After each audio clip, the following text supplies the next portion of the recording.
मकसद ही ये खोलने का था कि जहाँ जहाँ लोगों के मुतालबे हैं, परेशानियाँ हैं, जहाँ नॉर्मल तरीक़ों से उनका जो मुतालबों का हल नहीं हो रहा है, वहाँ पे हम इंटरवीन करें और लोगों के मुश्किलात जो हैं वो कम करें। ये सिलसिला काफ़ी कामयाबी से चला है। बीच बीच में जो फीडबैक मिलता है उसको लेके हम इसको और ज़्यादा जो है मजबूत करने की कोशिश करते हैं। लोगों के मुतालबे अलग अलग किस्म के होते हैं ना। अब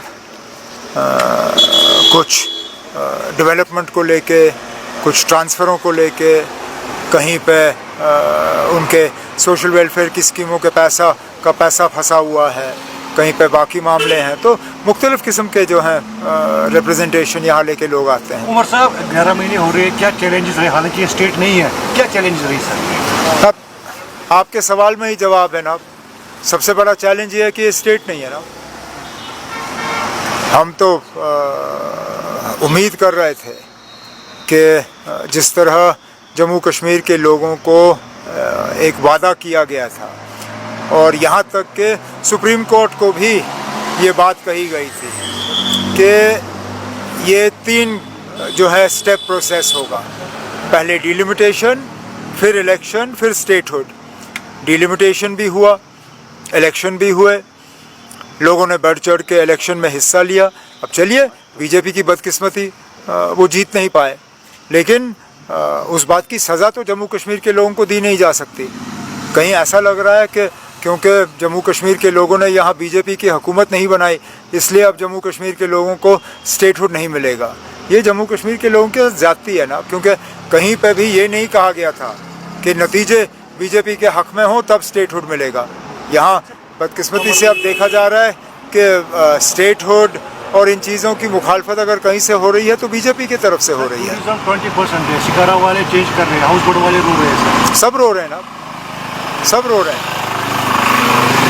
हमारी तो लगातार कोशिश रही कि टूरिज़म दोबारा से शुरू हो और हम उम्मीद भी कर रहे थे कि ये पूजा सीज़न जो है, पूजाओं के बाद वेस्ट बंगाल, कलकत्ता वगैरह से जो है टूरिस्ट दोबारा आना शुरू हो जाएंगे, लेकिन जिस तादाद में हम उम्मीद कर रहे थे उस तादाद में अभी लोग आए नहीं।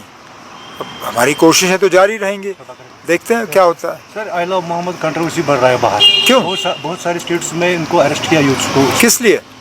आई लव मोहम्मद जो पोस्टर्स बैनर्स पे है। अब इसमें लिखने में किसी को एतराज़ क्यों? ये 3 अल्फाज लिखने में किसको एतराज़ हो सकता है? मेरी समझ में नहीं आता ना। ये 3 अल्फाज लिखने पे ये गिरफ्तारी की वजह कैसे बनती है?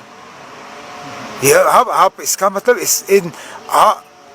कोई वाकई कोई मतलब दिमागी तौर बहुत ज़्यादा बीमार होगा जो इन 3 अल्फाजों को लेके इसके ऊपर कोई केस बना सकता है। इस पर तो कोई केस, और मैं तो चाहूँगा कि अदालत फटाफट इस चीज़ को जो है दुरुस्त करें। ये कहीं पे भी ये 3 अल्फाज लिखने आई लव मोहम्मद कहाँ से गैर कानूनी है ना? अगर 1 मिनट के लिए आप इसको एक मज़हब के साथ जोड़ देते हैं तब भी इसमें क्या गलती है ना? क्या बाकी मज़हब जो हैं अपने रहनुमा, अपने जो मजहबी जो हमारे ये हैं हाँ, उनके बारे में नहीं लिखते? क्या हमारे जो सिख भाई बहन हैं अपने गुरुओं के बारे में नहीं लिखते? क्या हमारे हिंदू भाई बहन जो हैं अपने मुख्तलिफ भगवानों के बारे में नहीं लिखते? लिखते हैं। आप जम्मू कश्मीर से बाहर जाइए, शायद ही आपको कोई गाड़ी दिखेगी जहाँ पे किसी भगवान की तस्वीर नहीं होगी। तो अगर वो गैर कानूनी नहीं है तो ये कहाँ से गैर कानूनी हो जाता है ना? LOP का डेजिग्नेशन क्या है? Leader of the opposition. Opposition का काम क्या है? अपोज करना। आप ना किस दुनिया में ये उम्मीद करोगे कि LOP, और वो भी बीजेपी का LOP,